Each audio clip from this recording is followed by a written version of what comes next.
Sitting ఎంపీలందరికీ మళ్లీ టికెట్లు ఇస్తామని టీఆర్ఎస్ పార్టీ అధ్యక్షుడు ముఖ్యమంత్రి కేసీఆర్ స్పష్టం చేశారు. 16 లోక్సభ నియోజకవర్గాల్లో గెలిచేందుకు పార్టీ శ్రేణులు వ్యూహరచన చేయాలని కేసీఆర్ సూచించారు. పార్లమెంటు శీతాకాల సమావేశాల్లో పాటించాల్సిన వ్యూహంపై ఆయన ఎంపీలకు దిశానిర్దేశం చేశారు.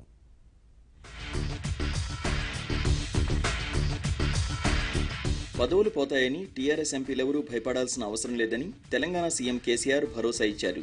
పెద్దపల్లి ఎంపీ బాల్కసుమన్, మల్కాజ్గిరి ఎంపీ మల్లారెడ్డి ఎమ్మెల్యేలుగా ఎన్నికవడంతో వాళ్ల స్థానంలో మాత్రమే కొత్త వాళ్లకు అవకాశం కల్పిస్తామని చెప్పారు.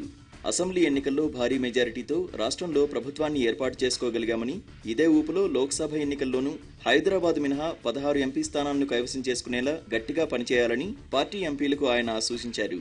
పార్లమెంట్ శీతాకాల సమావేశాల్లో పార్టీ అనుసరించాల్సిన వ్యూహంపై చర్చించేందుకు గురువారం ప్రగతి భవన్లో CM KCR TRS parliamentary party సమావేశాన్ని నిర్వహించారు. 2 గంటల పాటు జరిగిన ఈ సమావేశంలో పలు అంశాల మీద పార్లమెంట్ సభ్యులకు ఆయన దిశానిర్దేశం చేశారు.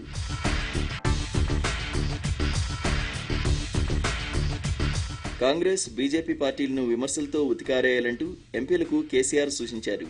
బీజేపీతో మనకు సత్సంబంధాలున్నాయన్న ప్రచారం వట్టిదే. ఆ పార్టీతో మనకు ఎలాంటి బంధం లేదు. మనకు కాంగ్రెస్, బీజేపీ రెండూ సమానమే.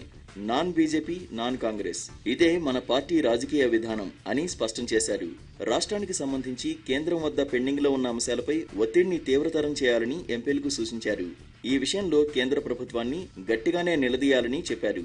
ఓబీసీ, ఎస్టీ, మైనారిటీ రిజర్వేషన్ల పెంపు సాధనకు కేంద్రం మీద ఒత్తిడి తీసుకురావాలన్నారు. నరేగాను వ్యవసాయంతో అనుసంధానం చేయాలన్న రాష్ట్ర ప్రభుత్వ ప్రతిపాదన గురించి కూడా ప్రస్తావించాలని సూచించారు.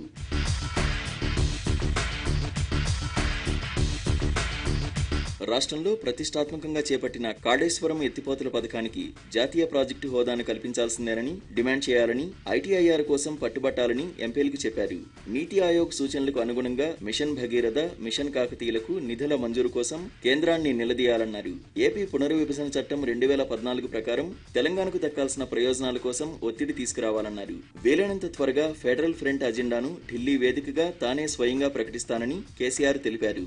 దేశవ్యాప్తంగా ఉన్న నదీ జలాల లభ్యత, వాటి వినియోగం, దేశవ్యాప్తంగా రైతు బంధు పథకం, వ్యవసాయంతో నరేగా అనుసంధానం, ఎస్టీ, బీసీ, మైనారిటీ రిజర్వేషన్ల పెంపుతో పాటు పలు కీలకమైన అంశాలను ఫెడరల్ ఫ్రంట్ అజెండాలో పొందుపరుస్తామని అన్నారు. అసెంబ్లీలో ఎమ్మెల్యేల ప్రమాణ స్వీకారం, కేబినెట్ కూర్పయ్యాక ఫెడరల్ ఫ్రంట్ పై పూర్తి స్థాయిలో దృష్టి సారిస్తానన్నారు.